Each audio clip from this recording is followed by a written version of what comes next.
Sebanyak 18 ASN Dinas Kesehatan Aceh yang sudah memasuki purna tugas dilepas dalam sebuah acara yang bertajuk Silaturahmi Keluarga Besar Dinas Kesehatan Aceh dengan para purna tugas tahun 2023 di Aula Lantai 6 Gedung Bapelkes Aceh pada Kamis 19 Desember 2023. Dari 18 ASN yang memasuki purna tugas tersebut, 3 diantaranya adalah para pejabat struktural di lingkup Dinas Kesehatan Aceh, 1 diantaranya Kabid dan 2 orang Kasubag di Dinkes Aceh. Kadinkes Aceh yang diwakili oleh Kepala UPTD Labkesta dan Alat Kesehatan Aceh Dr. Valdiani menyampaikan selamat kepada para purna bakti ASN Dinas Kesehatan Aceh. Menurutnya ucapan selamat ini adalah karena Anda semua telah betul-betul selamat mencapai akhir daripada pengabdian sebagai seorang ASN. Walaupun ini bukanlah akhir dari pengabdian, tapi ini adalah akhir dari pengabdian kita sebagai ASN, tetapi bukanlah akhir dari pengabdian kita sebagai manusia. Bapak Ibu yang menjalani purna tugas, selamat, betul-betul selamat ini sudah sampai ke ujung daripada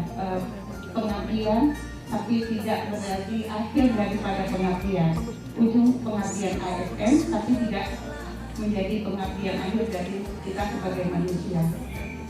Ia mengharapkan para ASN yang sudah purna bakti agar dapat terus melahirkan karya dan tetap produktif di dalam masyarakat.